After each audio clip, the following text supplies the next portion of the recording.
my glass. Yeah, I'll say a prayer for you, baby, but I gotta go. I moved on a long time ago. Hey there, this is Tim Jackson, and I am once again thrilled to have a guest with me that I've gotten to know just a little bit over the past year or so. He had his album Broken Arrow released all the way back in 2018 now. It doesn't seem like it's been that long, but in 2018, he's also a hat maker and owns Lone Hawk Hats. He's doing some great work that we're going to talk about just here in a little bit. But first, Charlie Overbey, thank you for joining me here on the show. Thank you for having me, Tim. Yeah, I know you've been busy. You've got a lot going on, and so I appreciate you taking some time out. But first, let's just talk about your music a little bit. As I mentioned, you had the album Broken Arrow out in 2018. I know you had a really busy touring schedule, a lot of festivals in 2019. And then we hit 2020, and like all musicians, everything came to a screeching halt. So what have you been up to in 2020 in terms of music, and when do you see yourself being able to get some new music out? It's really so up in the air, you know. Everyone I talk to is kind of like, we've been in production on a new record. You know, as you said, the Broken Arrow record came out in 2018. The EP was in 2016. So the way I saw it, it was like, okay, so 16, 18, 20, I'm on a 2-year schedule pattern here. We were set to release March 6th of this year, and I just had a weird feeling, you know. I don't know.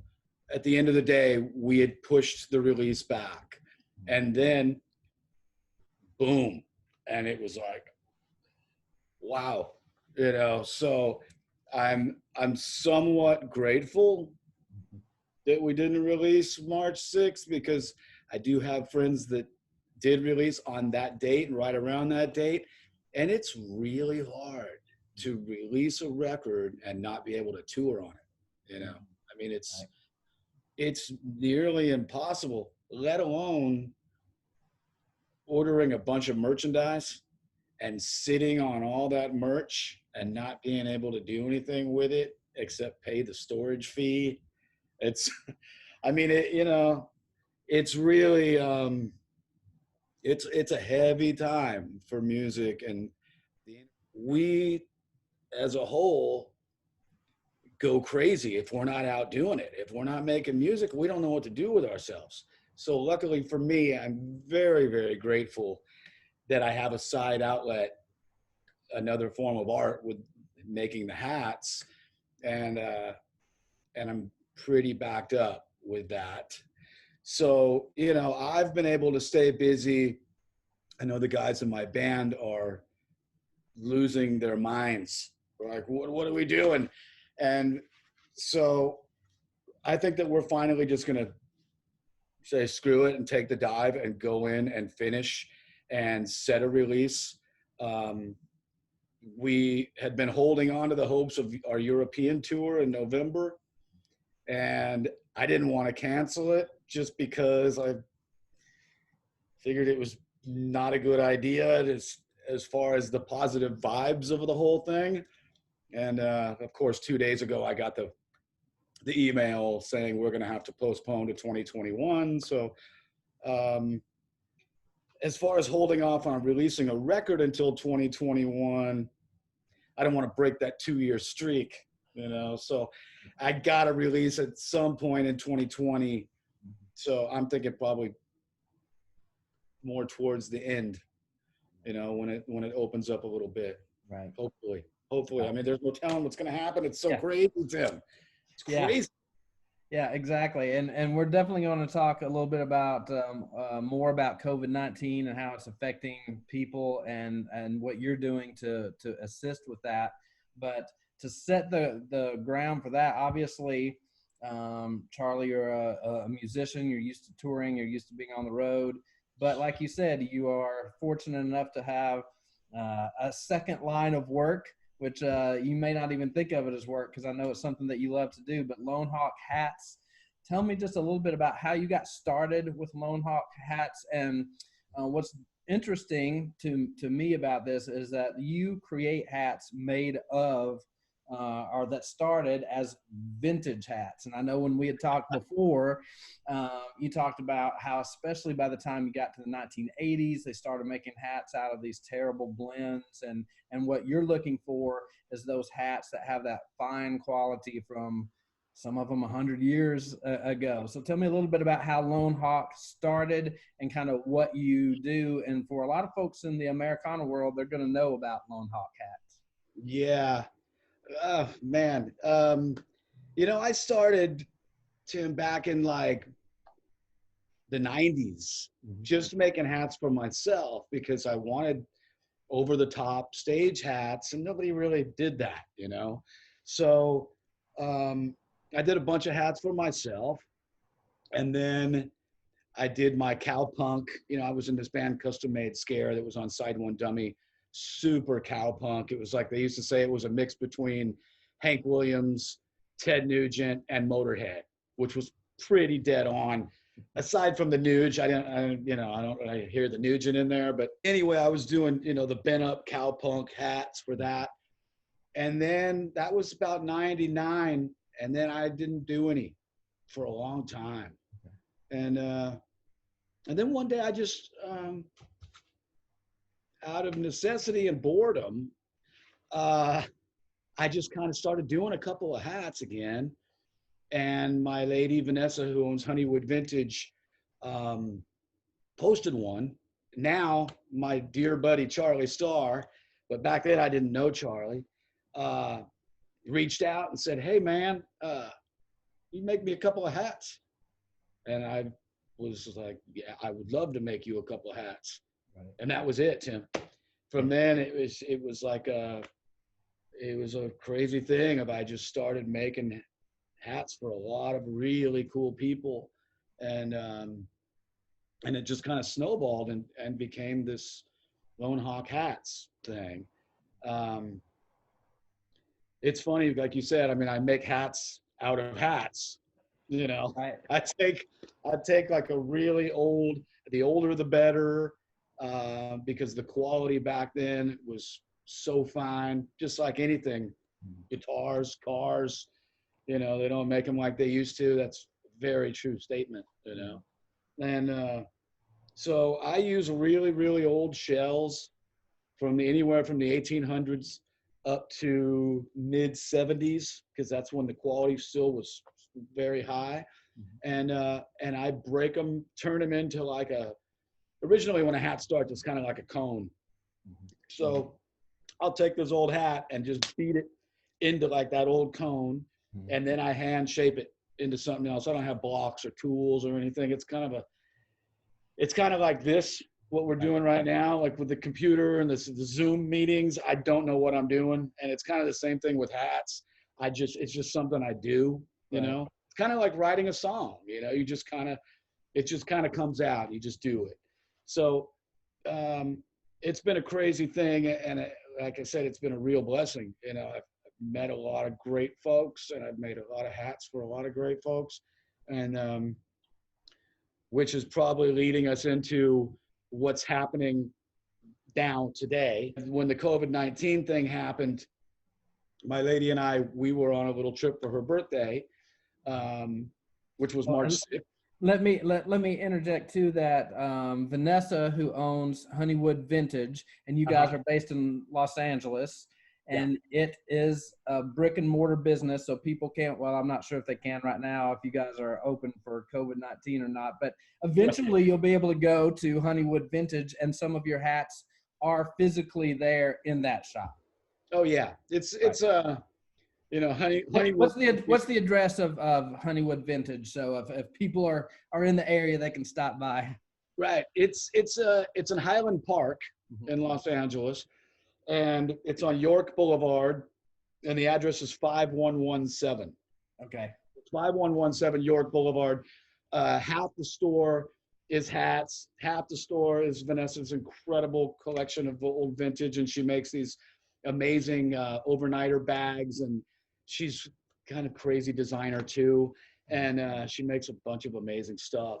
We we went on a trip for her birthday. We were supposed to fly down to New Mexico, and we decided, you know, the COVID thing was just starting, Tim. There was like, I think it was 280 cases in the United States or something. And even at that point, we were like, let's not fly.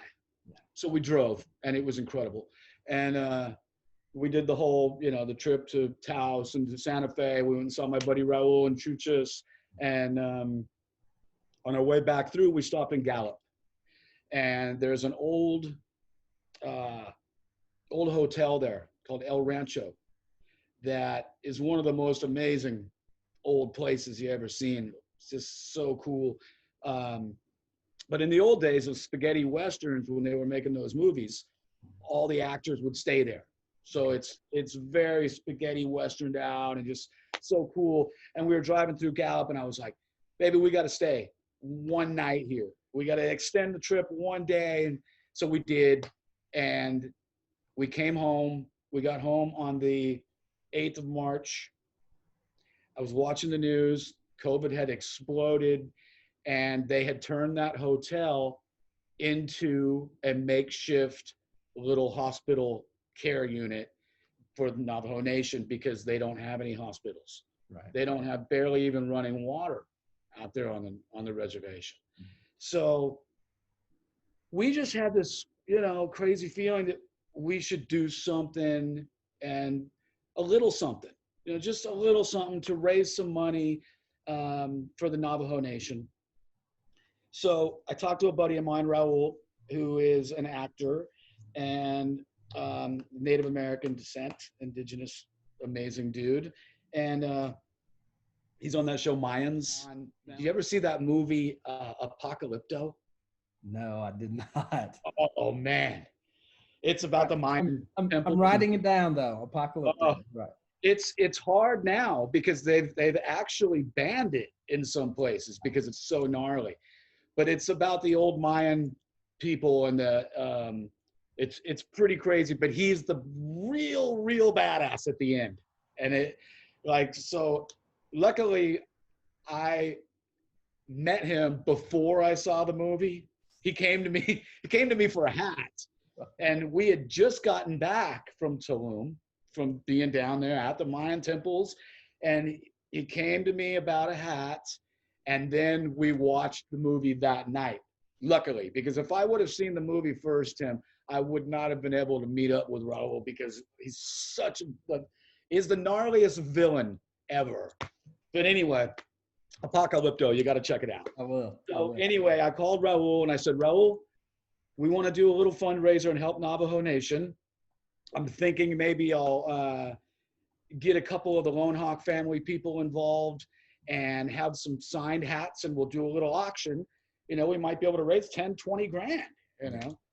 And he's like, yeah, that's amazing. You should work with Dr. Michelle Tom. And they have a brand new, small, not brand new, but, you know, kind of very roots organization called United Natives. And I said, okay. So I got a hold of Michelle Tom, and we started hashing it out. And I reached out to, you know, Richard Forrest from Guns N' Roses, Sheryl Crow, Charlie Starr from Blackberry Smoke, Chris Robinson from the Black Crowes, Marcus King. I mean, the list is long and incredible. And of course, everyone was like, yeah, I'm totally down. What do you want me to do? So all these people just donated hats that I had made for them and signed them. Like, you know, this one's Chris Robinson's. This one was Charlie Starr's. This one that's on auction right now is David Lee Roth from Van Halen. You know? Yeah, I mean, I've been paying attention to the auction and saw that Diamond Dave's hat was a couple of days ago that it went up. It's incredible. This was Sheryl Crow's. My dear friend LP, who's just an amazing singer-songwriter. Like, oh, she's crazy great. She did 2 hats, and they've raised over 20 grand for her hats, which Right. was our initial goal. So we set up this GoFundMe, and we were like, okay, we'll make the goal 20 grand. We probably won't hit 20 grand, but we'll see what we, see what we can do. Tim, we're at almost 100 G's right now. Right. Which is, it's crazy. And I should let our viewers know that there's going to be a couple weeks lag time between when we're recording this and when, and so those final numbers are continuing to grow. And the David Lee Roth hat is still, at the time we're recording this, is still ongoing. So Right. yeah, you guys should be expected to be over 100,000. Oh yeah. soon. Yeah. And probably well in advance of that by the time this airs in a couple of weeks. Oh, for sure. For sure. Mm-hmm. By the time this airs in a couple of weeks, we will be, we're doing the auction, but we're also doing a raffle. Because, let's face it, not everybody can bid 1,000, 2,000. Some of these hats are going for, like this one. It was actor Dan Stevens, who was the Beast in Beauty and the Beast. And he's done so much stuff, but I always go right to Beauty and the Beast because it's just so kooky. But he was in Downton Abbey, and he's done tons of stuff. His lid went for 14 grand. It's like, that's so crazy. Or 12 grand. It was LPs that went for 14. But anyway, it's so nutty. But anyway, we're going to have this raffle, and it started out, the thing is called This Old Hat. Right. And we started it out with the idea of this raffle, and everybody signed this hat. Like there's David Lee Roth. Yeah. There's LP, Aaron Lee Tasjan, Jimmy Vivino, Marcus King, Dan Stevens, the actor. It's going out in the mail tomorrow to Barry Gibb from the Bee Gees, and it's going to go from Barry to the Blackberry Smoke guys. Britt Turner actually got involved too and did one of his hats that I made for him. Chris Robinson, like all these people, Nils Lofgren. The list of people that are involved is insane. So everyone's going to sign that hat, and that hat is going to be in the raffle. So people that can't necessarily bid $500, $1,000, $2,000, $10,000 on a lid can go to the link that's in the bio at Lone Hawk Hats, and donate $5 or $10 or whatever you can throw, and your name automatically goes into the raffle. So there's the hat, there's a year's supply of Topo Chico, there's this jacket from this guy Christian Benner, who's a designer in New York who makes stuff for Guns N' Roses and like all these crazy people. But so the raffle was insane. There's like Echo Park Guitars donated a bunch of stuff, and like just insane, beautiful stuff. So it's really been an amazing thing to be able to give back and actually be involved in witnessing all these incredible artists that are like, yeah, I want to be involved. Yeah, what can I do? Yeah, what do you need from me? And not just like, okay, I'll sign it. Like doing PSAs, Sheryl Crow, above and beyond, like was so awesome. Cree Summer, the actress, has just been such a massive part of this thing. Her hat's coming up still. Everyone's just been so cool, So it's really been an amazing experience to witness the humanity in people. And a lot of times we think of artists and musicians as these narcissistic kind of, which we are, but I think that there's so much heart behind most artists as well. And it's really incredible, Tim, to witness it and be a part of it. So I'll definitely provide links below in the description for you, Lone Hawk Hats, and GoFundMe and all the information for how people can get involved. Also, just to the Navajo Nation if people want to reach out. But just obviously, COVID-19 is not going away anytime soon. What do you see as your involvement with the Navajo Nation, kind of beyond this initial campaign with the hat auction and the drawing, the raffle that's going on?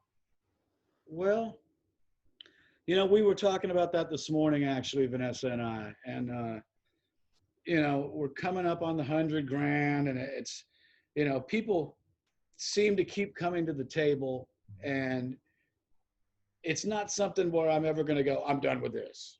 You know, if people still want to be involved and want to do stuff, I'll absolutely be the middleman and the platform to make that happen.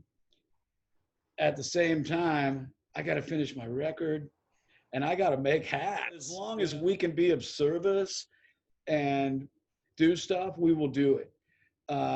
We were talking about possibly maybe doing something once this whole hat auction comes to a close, maybe doing a monthly thing, you know, like 1 week out of the month, do some stuff.